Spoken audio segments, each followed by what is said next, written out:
सहनाववतु सहनौ भुनक्तु सह वीर्यं करवावहै तेजस्विनावधीतमस्तु मा विद्विषावहै। ओम शांति शांति शांति। संस्कृत एवं संस्कृति कक्षा 8। पूर्वी कक्षा में हमने विचार किया था कि स्वरों के किस किस प्रकार के दोष होते हैं तथा व्यंजनों के किस किस प्रकार के दोष होते हैं। और फिर हमने पहले प्रकरण में हमने स्थानों के बारे में विचार किया था कि भिन्न भिन्न वर्णों का क्या क्या स्थान होता है। फिर उसके बाद उनका जो करण है उसके बारे में विचार किया था और आज हम उनके प्रयत्नों के बारे में विचार करेंगे। तो आपसे मैं 2-3 प्रश्न कर लेता हूँ। अवर्ण, कवर्ग और हकार विसर्जनी आदि का क्या प्रयत्न है, क्या स्थान है, क्या सूत्र है इसके लिए? ठीक, अकुह विसर्जनीय कंठ्यः। और तवर्ग का क्या प्रयत्न है? ईचुयशास तालव्यः। ये वर्ण तालु स्थान से बोले जाते हैं। इसी प्रकार से टवर्ग का क्या प्रयत्न है? ऋटुरसा मूर्धन्यः। इसी प्रकार से ए ऐ का क्या प्रयत्न है? ए दयितौ कंठ तालव्यौ। इसी प्रकार से ओ और औ का ओ दौतौ कंठ ओष्ठ्यौ। ठीक है। और आज हम तीसरा प्रकरण प्रारंभ करने वाले हैं जो है प्रयत्न प्रकरण, जिसमें हम बाह्य प्रयत्न और आभ्यंतर प्रयत्न के विषय में चर्चा करेंगे। उससे पहले श्यामपट में आपके लिए एक मंत्र लिखा गया है। याम मेधाम देवगणः पितरश्चोपासते तया मा मध्य मेधयाग्ने मेधाविनम कुरु स्वाहा। ठीक है। इसमें अग्नि देवता से उत्तम बुद्धि, उत्तम मेधा की कामना की गई है एक उपासक के द्वारा। याम मेधाम देवगणः, हे अग्नि, हे स्वप्रकाश स्वरूप ईश्वर, याम मेधाम, जिस मेधा की, जिस प्रज्ञा की, जिस बुद्धि की, देवगणः, जो समस्त देवगण हैं, जो समस्त विद्वान लोग हैं, और पितरश्च उपासते, और जितने भी पितर अर्थात ज्ञानी लोग हैं, जो सृष्टि के पालक हैं, उपासते अर्थात जिसकी कामना के लिए प्रार्थना करते हैं। किसकी कामना के लिए प्रार्थना करते हैं? जिस उत्तम मेधा की, जिस ऋतंबरा प्रज्ञा की कामना के लिए सारे देवगण, विद्वज्जन और जितने भी पितर लोग हैं, वो जिस उत्तम मेधा की कामना के लिए प्रार्थना करते हैं, तया मां मध्य मेधयाग्ने, हे अग्ने, हे प्रकाश स्वरूप ईश्वर, तया मेधया माम मेधाविनम कुरु, उस दिव्य मेधा के द्वारा, उस ऋतंबरा प्रज्ञा के द्वारा मुझे क्या करो? मेधावी बना दो, मुझे कुशाग्र बुद्धि वाला बना दो। ठीक है। तो बहुत ही सुंदर प्रार्थना है इसमें। तो जो भी विद्यार्थी हैं उन्हें इस प्रकार की प्रार्थनाएं करते रहनी चाहिए, क्योंकि परमात्मा जो है वो सभी प्रकार के ऐश्वर्यों के देने वाले हैं। परमात्मा से ही हमें बुद्धि बल, परमात्मा से हमें शारीरिक बल, मनोबल, आत्मिक बल आदि प्राप्त होते हैं। तो चलिए हम आगे बढ़ते हैं। अतः तृतीयम प्रकरणम, तीसरा प्रकरण कौन सा है हमारा? प्रयत्न प्रकरण। और प्रयत्न कितने प्रकार के होते हैं? 2 प्रकार के। पहला ही सूत्र है हमारा प्रयत्नो अपि द्विविधाः। प्रयत्न कितने प्रकार के होते हैं? 2 प्रकार के। कौन कौन से आगे बता रहे हैं? आभ्यंतरो बाह्यश्च। पहला प्रयत्न कौन सा है? आभ्यंतर प्रयत्न, और दूसरा बाह्य प्रयत्न। आभ्यंतरस्तावत्। और सर्वप्रथम इस प्रकरण में आभ्यंतर प्रयत्न के बारे में बताएंगे। ठीक है।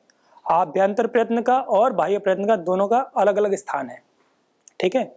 मुख से लेकर के जो हमारे ओष्ठ हैं, ओष्ठ से लेकर के जो काकलक है ना, कंठकूप के ऊपर जो उठा हुआ स्थान है इसे कहते हैं काकलक।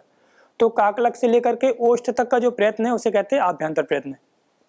और हमारी नाभि से लेकर के काकलक तक का जो प्रयत्न है उसे कहते हैं बाह्य प्रयत्न। ठीक है। तो नाभि प्रदेश से लेकर के काकलक तक जो भी प्रयत्न होता है उसे कहेंगे बाह्य प्रयत्न, और उस प्रयत्न के द्वारा अव्यक्त ध्वनि अर्थात नाद की उत्पत्ति होती है।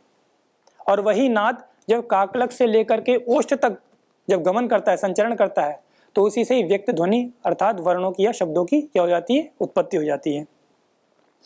तो उन सबके स्थान और उनके कारण के विषय में हमने पूर्व में चर्चा कर ली है। अब हम इनके प्रयत्न के बारे में चर्चा करने जा रहे हैं। जैसे कि पहला सूत्र है हमारा स्पृष्ट करणाः स्पर्शाः। जो हमारे स्पर्श वर्ण कितने होते हैं, 25 होते हैं। वो किस प्रकार के हैं, स्पृष्ट करण। करण का तात्पर्य यहां पर क्या है, करण का तात्पर्य प्रयत्न। स्पृष्टम प्रयत्नः येषाम ते स्पृष्ट प्रयत्नः अथवा स्पृष्ट करणाः। ठीक है ना, जिनका क्या है प्रयत्न कैसा है, स्पृष्ट करके, जो जिह्वा के स्पर्श के द्वारा बोलने जाने योग्य जो वर्ण है उनको क्या कहते हैं, स्पृष्ट करणाः स्पर्शः। जो 25 स्पर्श वर्ण है कु, चु, टू, तू, पू, वो किस प्रयत्न वाले हैं, स्पृष्ट करण, मतलब जीवा के यथास्थान में स्पर्श कराने के बाद जिनका सम्यक सुष्ठु उच्चारण होता है उन्हें क्या कहते हैं, स्पृष्ट करण। ठीक है, इसमें आपको समास बताया था, स्पृष्टम करणम प्रयत्नो येषाम ते स्पृष्ट करना। यहाँ पर बहुव्रीहि समास है और क वर्ग से लेकर के प वर्ग तक जितने ही वर्ण आते हैं, कितने वर्ण आते हैं, 25 वर्ग, वो किस प्रकार के प्रयत्न वाले हो जाते हैं, स्पृष्ट करण। ठीक है ना। अब इसके आगे सूत्र है ईषत् स्पृष्ट करणाः अंतस्थाः। अंतस्थ वर्ण कितने होते हैं, 4 होते हैं। कौन कौन से, य, व, र और ल। वो किस प्रकार के प्रयत्न वाले, ईषत् स्पृष्ट करना। ईषद अर्थात स्वल्प, थोड़ा सा स्पर्श कराने के बाद जिनका उच्चारण किया जाता है ना। जीवा का जब हम स्व स्थानों पर थोड़ा सा किंचित स्पर्श करके जब हम इन वर्णों का उच्चारण करते हैं तो इन वर्णों को य, र, ल, व आदि वर्णों को क्या माना जाता है, शुद्ध माना जाता है। और पूर्व में क्या पूरा स्पर्श कराना पड़ता है। जैसे आप बोलिए क, ख या च, छ, तो जब तक पूर्ण रूप से जिह्वा उन स्थानों पर, कंठ आदि स्थानों पर पूर्ण रूप से स्पर्श को प्राप्त नहीं होती तब तक हम क वर्ग आदि का, प वर्ग आदि का सम्यक रूप से उच्चारण नहीं कर पाते हैं। लेकिन य, व, र, ल आदि जो अंतस्थ वर्ण हैं उनमें किंचित मात्र, स्वल्प मात्र स्पर्श से ही इन वर्णों का क्या हो जाता है, अच्छे प्रकार से उच्चारण हो जाता है। जैसे आप बोलिए य, र, ल, व, तो आप स्वयं से अनुभव कर रहे हैं कि जिह्वा का पूर्ण रूप से स्पर्श नहीं होता, किंचित स्पर्श होता है। य, व, र और ल। तो ईषद अर्थात स्वल्पम स्पृष्टम करणम येषाम ते ईषद स्पृष्ट करणाः अंतस्थाः। ठीक है। इसी प्रकार अगला सूत्र है ईषद विवृत करणाः ऊष्माणाः। ऊष्म वर्ण कौन कौन से हैं, श, श, स और ह। इनका क्या प्रयत्न बताया, ईषद विवृत करणाः, है ना। इसमें ये प्रक्रिया क्या है, इसको थोड़ा हम समझेंगे। जब नाभि से लेकर जब वायु जो है ऊपर की ओर संचरण करती है, उत्क्रामण करती है, तो जीवा एक विशेष स्थिति में आकर के इन वर्णों का क्या करती है, उच्चारण करने में सहायता करती है। जैसे हमने कहा, पूर्व में हमने सूत्र में कहा ईषद स्पृष्ट करना, तो जीवा क्या करती है, थोड़ा सा उस स्थान को हल्का सा स्पर्श कर देती है, इसके द्वारा जब वायु निकलती है ना, नाभि से, नाभि प्रदेश से ऊपर की ओर जब वायु उठती है तो थोड़ी सी वायु उस जीवा से और उस स्थान से टकराती हुई बाहर निकलती है, तब जाकर हम अंतस्थ वर्णों का अच्छी प्रकार से उच्चारण कर पाते हैं। और जब हम स्पर्श वर्णों का उच्चारण करते हैं, कवर्ग आदि वर्णों का उच्चारण करते हैं, तो एक क्षण के लिए जीवा क्या करती है, वो जो ऊपर की ओर उठने वाली वायु है उसको एक क्षण के लिए रोक देती है। स्पृष्ट करणाः स्पर्शः। जैसे हमने बोला का, ख, तो जब हमने का उच्चारण किया तो जीवा ने क्या किया, नाभि प्रदेश से ऊपर उठने वाली वायु को एक क्षण के लिए क्या कर दिया, वहीं रोक दिया। क, ख, ग, च, छ, ज।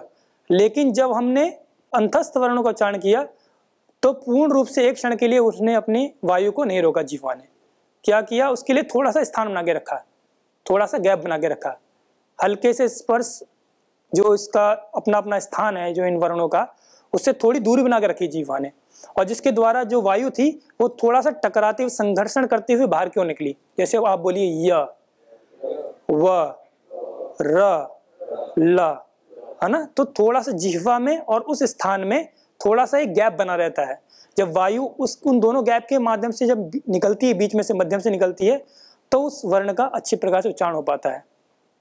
और इसी प्रकार से ये बात कहिए, ईषत् विवृत कर्णाः ऊष्माणः, इसमें भी इसी प्रकार का प्रयत्न होता है। विवृत का अर्थ होता है विवर, विवर का तात्पर्य आप ले लीजिए कोई छिद्र, है ना, कोई कोष्ठक। तो जो एक जीवा है, हमारी जीवा अपने स्थान के साथ में इस प्रकार की आकृति बना लेती है, एक विवर का रूप ले लेती है कि जब हम ऊष्म वर्णों का उच्चारण करते हैं तो उसमें भी इसी प्रकार की घटना घटती है।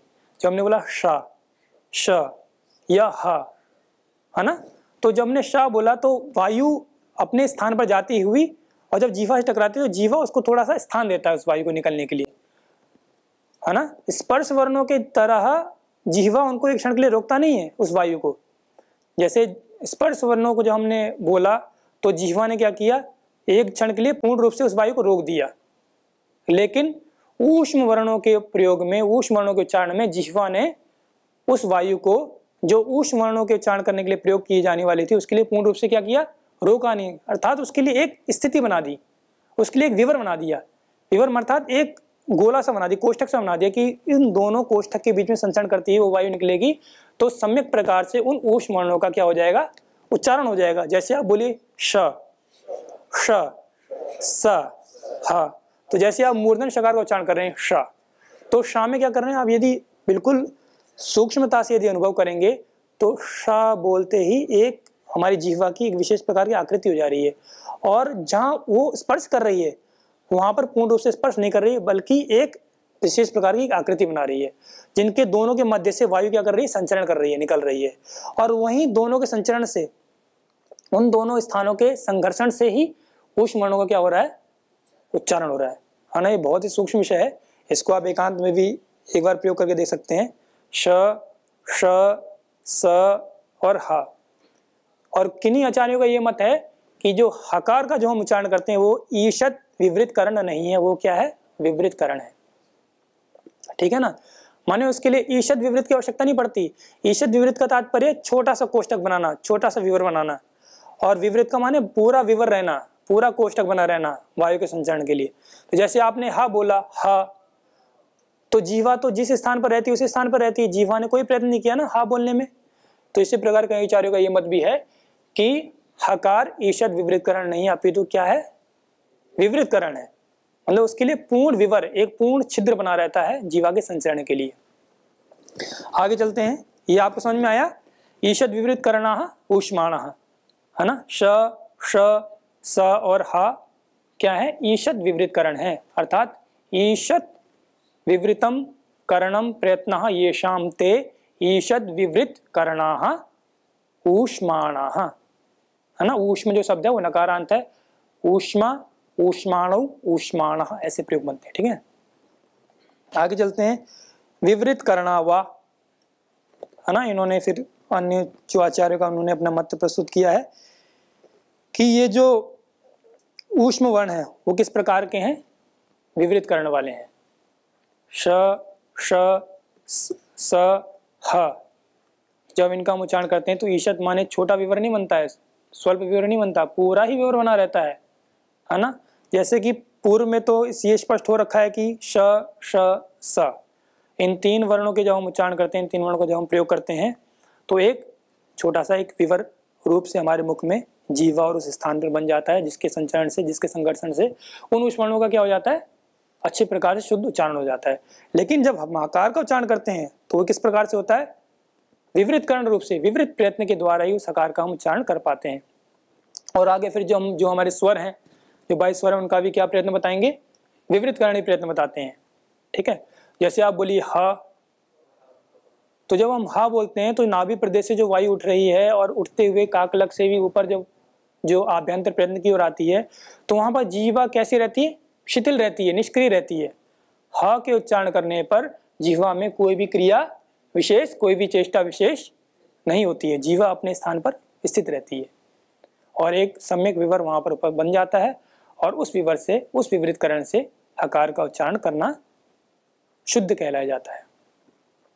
अगला बताया उन्होंने सूत्र में, विवृत करणाः स्वराः, जो स्वर हैं, जो हमने 22 स्वर जो हमने पढ़े थे पूर्वी कक्षा में, वो किस प्रकार के प्रयत्न वाले हैं, विवृत करण। जैसे आप अभी प्रयोग कर सकते हैं, आप बोलिए अ, ई, उ, री, री, ए, ओ, ऐ, औ।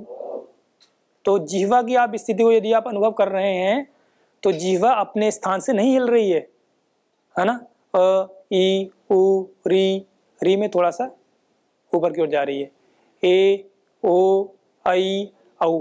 हमारे मुख की, हमारे ओष्ठ की आकृति, हमारी कंठ की आकृति तो परिवर्तित हो रही है, लेकिन जिह्वा की आकृति इन स्वरों के उच्चारण में परिवर्तित नहीं हो रही। तो ये किस प्रयत्न वाले हैं? विवृत करना। विवृतम प्रयत्न येषाम ते विवृत प्रयत्न स्वरः। ठीक है, स्पष्टमस्ति। आगे चलते हैं। फिर इसमें भी जो हमारे स्वर है, इसमें जो हर्ष आकार है, जो प्रथम स्वर है, वो किस प्रकार के प्रयत्न वाला है? संवृतस्तु अकारः। आकार कैसा प्रयत्न वाला बताया?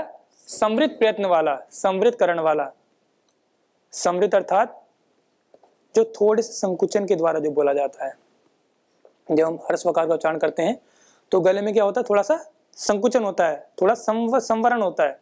जैसे आप बोलिए अ, अब आप बोलिए आ, तो आप बोलने में हमारा गला क्या हो रहा है? थोड़ा सा खुल रहा है, विकसित हो रहा है, लेकिन अ के उच्चारण में गला वैसा का वैसा ही रह रहा है। थोड़ा संकुचन के द्वारा ही हम हर्ष वकार का उच्चारण कर पा रहे हैं। हमने बोला ई, तो ई में भी गला खुल गया। उ, ए, ऐ, ओ, औ। इन सब के उच्चारण में हमारा गला क्या हो रहा है? अच्छी प्रकार से विवृत करण को, विवृत प्रयत्न को प्राप्त हो रहा है। लेकिन जब हम ह्रस्व वकार का उच्चारण कर रहे हैं तो हमारा जो गला है वो थोड़ा सा संकुचित रह रहा है। इसे ही कह रहे हैं संवृत प्रयत्नः, संवृत करणः, संवृतस्तु अकारः। इति एषो अंतः प्रयत्नः। ये यहाँ पर हमारा अंतः प्रयत्न क्या हुआ? पूर्ण हुआ जी। अच्छा श्री, जैसे आपने अभी इसमें बोला कि विवृत करना हुआ, तो ये पुस्तक में विकृत करना हुआ लिखा हुआ है। विकृत करना है जी, तो ये विकृत करना है, विकृत करना हुआ। हाँ, तो टंकण दोष होगा, उसको आप विवृत करना कर लीजिएगा, है ना। विकृत तो अर्थ होता है कि विकृत माने प्रकृति का उल्टा, मतलब ठीक प्रकार से नहीं होना, कोई ना कोई कमी रह जाना, विकृत करण। ठीक है, तो ये हमारा यहाँ पर प्रयत्न पूरा हुआ। अब दूसरा प्रयत्न प्रारंभ होता है। पहले हमने किस प्रयत्न की चर्चा की थी? आभ्यंतर प्रयत्न की। अब अगला जो प्रकरण है वो हमें बाह्य प्रयत्न की ओर ले जाता है। अथ चतुर्थम प्रकरणम, यहाँ पर चतुर्थ प्रकरण का प्रारंभ हो रहा है। अतः बाह्यः प्रयत्नः, इस प्रकरण में बाह्य प्रयत्न की चर्चा की जा रही है। बाह्य प्रयत्न हम आपको बताया कि नाभि प्रदेश से लेकर के जो काकलक तक जो प्रयत्न, काकलक अर्थात जो गले में जो ऊपर उठा हुआ जो स्थान है उसे काकलक कहते हैं। नाभि प्रदेश से लेकर के काकलक तक जो प्रयत्न होता है उसे क्या कहते हैं हम? बाह्य प्रयत्न। और काकलक से लेकर के ओष्ठ पर्यंत जो प्रयत्न होता है उसे क्या कहते हैं? आभ्यंतर प्रयत्न। तो इसी प्रकरण का जो पहला सूत्र है, वर्गाणाम प्रथम द्वितीयाः श श स विसर्जनीय जिह्वा मूलीय उपदमानीय यमौ च प्रथम द्वितीयौ विवृत कंठाः श्वासानुप्रदानाश्च घोषाः। ठीक है, जो वर्गों के प्रथम और द्वितीय हैं, इसको एक बार मैं आपको श्यामपट पे स्पष्ट कर देता हूं।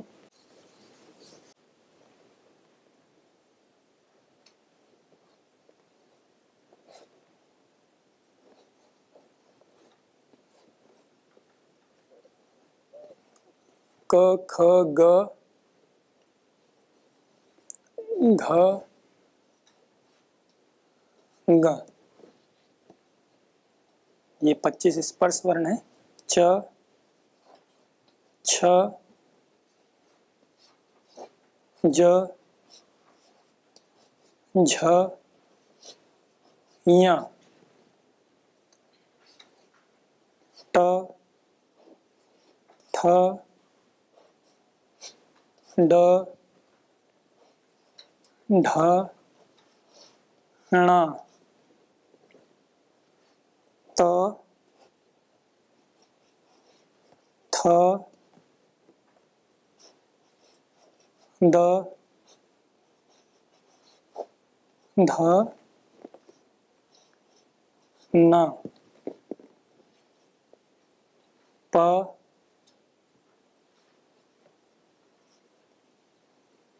फ ब भ म, ये क्या हो गए?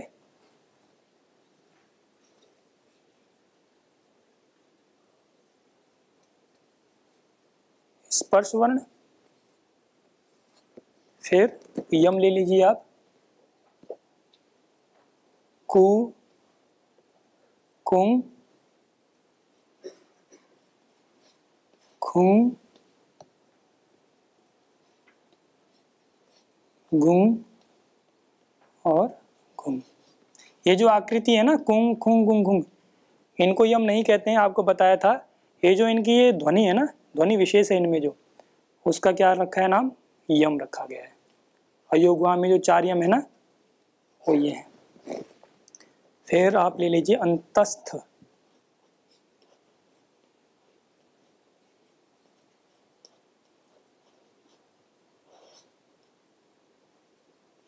कौन कौन से हैं?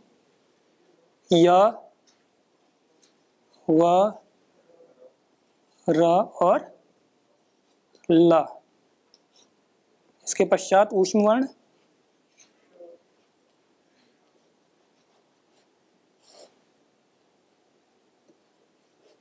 श, श, स, ह। ठीक है। अब इसमें आप देखिए, इससे आप अच्छा समझेंगे। पहले सूत्र में आप देखिए, वर्गाणाम प्रथम द्वितीय।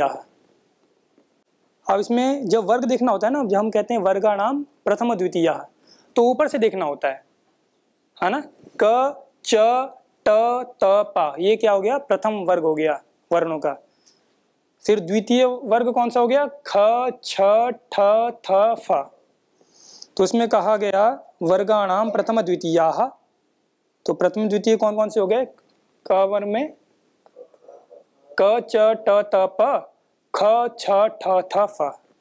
और श, श, स कहने से हमारे ऊष्म वर्ण के पहले के 3 आ गए। इसके बाद विसर्जनीय, जीवमूली, इनको भी लिख देते हैं।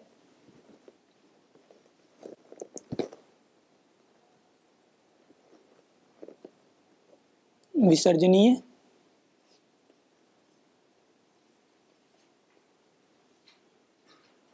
जीवामूलीय,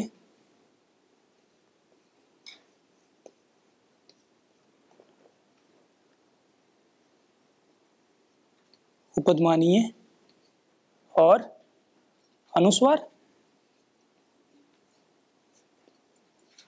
तो वर्गाणाम प्रथम द्वितीय, प्रथम और द्वितीय वर्ग के श, श, स, विसर्जनीय, जीवामूलीय, उपदमानीय, यमौचा प्रथम द्वितीय। और पहले जो 2 यम है, कुंग और खुंग, ये किस प्रकार के हैं? विवृत कंठा। ठीक है। पहला प्रयत्न क्या बताया इनका? बाह्य प्रयत्न विवृत कंठ वाले हैं। श्वासानुप्रदान अघोषश्च, अघोषा। विवृत अर्थात जब हम इनका उच्चारण करते हैं तो कंठ क्या हो जाता है? थोड़ा सा विकसित हो जाता है, खुल जाता है। कंठ में पर्याप्त मात्रा में क्या रहता है? स्थान रहता है इनके उच्चारण में। और श्वासानुप्रदान, इनको जब हम बोलते हैं तो विशेष रूप से श्वास का बल आवश्यक होता है, श्वास की अपेक्षा होती है। और अघोषा, अघोष वर्ण होते हैं ये। कौन कौन से? वर्ग के प्रथम द्वितीय, प्रथम 2 यम कुंग खुंग, ऊष्म वर्ण श, श, स और जीवामूलीय, उपदमानीय और विसर्जनीय। ये कौन से वर्ण है? विवृत कंठा, श्वासानुप्रधान और अघोषा। अघोषा तात्पर्य जिनके उच्चारण में घोष की या गांभीर्य की आवश्यकता नहीं होती, है ना। बिना घोष के इनमें कोई भी गांभीर्य नहीं होता है। ठीक है, आगे चलते हैं। अगला सूत्र है एके अल्प प्राणा इतरे महाप्राणा। इसमें जो वर्ग के प्रथम, वर्ग के तृतीय और वर्ग के पंचम जो वर्ण है, क्रम कैसे है?